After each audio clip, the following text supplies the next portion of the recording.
Hi guys, welcome back to my channel. It's your good Judy, and today's video is Basketball Wives Season 8, Episode 17, Reunion, Part 1.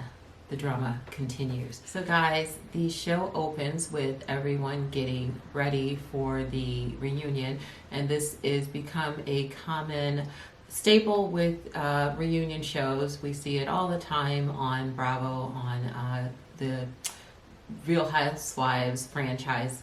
They do this all the time. They actually do it a little better. This was very, very messy, but it is indicative of what we've come to expect from this group of ladies. So everyone is getting ready, getting glam. Their outfits, we'll talk about that in just a moment. But anyway, they're all getting ready, and we see that Evelyn is bringing up the fact that she does not want to sit on the stage. That she discussed that OG is threatened to break jaws, and Shawnee says she doesn't want to have her jaw broken. Evelyn doesn't want to sit near her. So eventually we have the show's host come and let OG know that they'd like to put her in a separate area that was actually requested by Tammy and would be offset. And allegedly, Tammy has come back to say that no, that wasn't a request that she made, that she was advised that she would be on another set. But we'll talk about Tammy in just a second as well. So they say that they're going to provide a separate set, and OG, rightfully so, brings up the fact that she's not done anything to anyone and definitely does not need to be cast off the island or away from everyone else. So they go and they try to get they try to get Cece and Jackie to talk OG into being offset, and by the way, you guys can go as well. So again, we see the collective separating themselves from the fan favorites, and it is not working. So the ladies decide to leave. Cece, OG, and Jackie. Well, Jackie decides to stay, but Cece and OG leave with their men, and because they are the only ones, with the exception of Kristen that has a man, they leave with their men. They don't want to be bothered with this crap, and so now the basketball wives are back down to the basketball ex-girlfriends and one ex-wife. Oh, Jackie has a man too. So anyway, they decide to leave, and Jackie now is going to join them on stage. So Jackie doesn't want to come out on stage unless she can sit right next to the host. And I apologize for forgetting his name. I know it's one of those double last, something Lamont Hill. But anyway, so she doesn't want to come out unless she can sit next to Mr. Hill. And they put a bug in Shawnee's ear that we need to move people around. And like a good producer, Shawnee goes over to Evelyn and says, would you mind moving? And because she is the producer, Evelyn was like, sure. But Shawnee's like, wait, I wanted a little drama here. And so she goes on to say, because Jackie needs you to move, because she knows exactly what Evelyn's going to do. She's going to be petty herself and say, well, I'm not moving then. So we have to deal with that for another 2 minutes. But Evelyn needs to go ahead and become the audience, or at least the studio audience. She needs to get them on her side. So she says, you know what, I'll go ahead and move because these people have waited long enough. Oh, that was really sweet of you, Evelyn, and you're going to need all the love you can get. So yeah, so she moves, and then Jackie comes out, but of course Malaysia can't sit next to Jackie because we're all in high school, and so there's another shuffling, and then we end up with Jackie, Kristen, and Jennifer on one couch, and then on the other couch is Shawnee, Evelyn, Malaysia, and Phoebe on another couch. So we start the reunion, and Michael Lamont Hill tells the audience that OG, Tammy, and Cece have decided not to join them. I don't know if he at that time mentions the fact that they had asked to isolate them and they chose not to, but he did say that they would not be joining them. They then start the reunion, and I don't even know what they were discussing or in what order, but I do know that Jackie and Phoebe address their beef a little bit, and it's playful, and I think that that is the amount of drama that we're used to. You know, every season on Basketball Wives, there have to be people that dislike each other and hate each other, and it's all fabricated drama. So we kind of see them coming together and getting you know, a little bit of it resolved. And you know, if Phoebe comes back next season, I can see it being totally resolved, because let's face it, that whole beef was stupid anyway. Oh, and then we go to we go to Jennifer, talking about her and Shawnee's beef, and Shawnee saying that she lied, and she talking about whether or not Shaq is a cheater, and Shawnee gets all up in arms. I mean, she's so ridiculous. I mean, really, Shawnee is, it's all been said, but her credibility as an executive, it's really stupid for her to be mired in this beef that is really, really stupid. And so we all know that basketball, you know, the whole concept of Basketball Wives is a community of women who all go through the similar struggles, one of which is these husbands that cheat on them. And so for Shawnee to be all up in arms for Jennifer saying the truth, which is that we all know that Shaq has cheated on her, and you know, maybe it's out of place because she's her boss, but if she was not in the drama, she would not have to be called out on her having been cheated on, which every person on that stage probably has. I don't know about Jackie.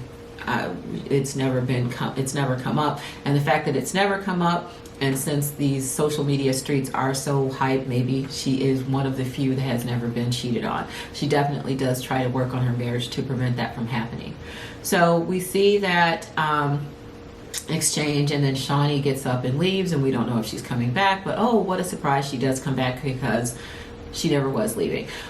So that drama, and then let's just get to OG coming back, which I wish, at this point, my feeling is I wish that OG had not come back. And again, it's like I said in the previous video, they want OG offset because they want to control the narrative. They want to go back and forth between the collective and the fan favorite at this point. And you know, this is all edited, so they're going to be able to shut off her mic, not let her talk. They'll only have her say the things that they want her to say, which they've done all season. They really systematically set this up so that OG, by the time we got to the season finale, by the time we got to the season finale where she produced the receipts that Chad wanted her, she was not after him, and that really kind of put her in a better light. She was she looked beautiful, but we all knew, I mean, the producers, executive producer Shawnee, knew that that was coming. So all season long we kind of had this real thirsty narrative coming off of OG, that she wants to be married and different things like that, and that could very well be a lot of editing that put our perception that way, made her look thirsty. It could have been edited a different way, and she could just be a woman that was strong enough to say, hey, I'm not going to be in this relationship, where are we going? But they really, really set it up to be like she was this really thirsty, unattractive, putting her in a bad light. Now, maybe OG did a lot of it herself. Her makeup choices are not always what I would wear, but at the end of the day, she does have a very beautiful face, very lovely skin, beautiful lips. Everything about her is set up to be a beautiful girl. Sometimes she adorns herself in a way that is not the most flattering for her. Having said that, so they set it up so we're like, oh, she's kind of thirsty, so that when it came to the end and Evelyn tried to throw it on that she was the one pursuing Chad, we could kind of really believe that because that's what we had been told all season long. But no, the texts clearly show that OG is a very attractive woman and has all the attributes that make her a beautiful woman: beautiful skin, beautiful teeth, and a beautiful body. So I think that by being in the other room, she's not giving herself the opportunity to clearly address what she really is, or by being offset, she cannot be a part of the conversation. She's going to be interjected into the conversation. Her mic's going to be shut off. It's going to prevent her from being able to speak her piece. And so, and it will allow, and we'll see this next week, I'm almost sure, it'll allow Evelyn to say how Chad is her abuser, how OG is taunting her with him. Although she had the opportunity last season to taunt her with this. Earlier this season, OG has been shown great restraint in the face of them calling her ugly, being very, very colorist, and whether or not they want to admit it, they are. I always feel like it is on the person who is receiving it to see it, say whether it's racist, colorist, feminist. If you're being treated poorly, it's on the person that's receiving it to tell you whether or not you are, not the person that's giving it. You might have every intention of not being that way, but if it's perceived that way by the person who it's directed to, then it is in fact that thing.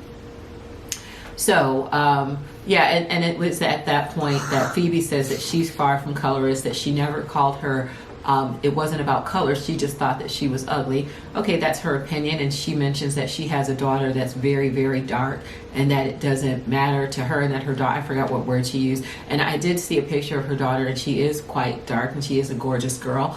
But just because you have, you have a daughter that ended up taking more of her father's color attributes, and a dark-skinned daughter, that doesn't excuse you from being colorist. We've seen people have colorism within their own family. In fact, that's the thing that Jackie was accused of between her daughters, that she disliked her daughter for being dark-skinned. So just because you have someone that is very dark in your family, that does not excuse you from being colorist. You definitely can be. You might even more so be. And so that goes back to Evelyn being on Jason Lee and saying that she's got black kids and she can't, again, it does not matter. And Shawnee's clearly is not a dark-skinned girl. Her race is very ambiguous. She looks actually like she could be exactly the same race as her mom. So that, just because you've slept with and had a baby with somebody of a different race does not excuse you from being racist or colorist.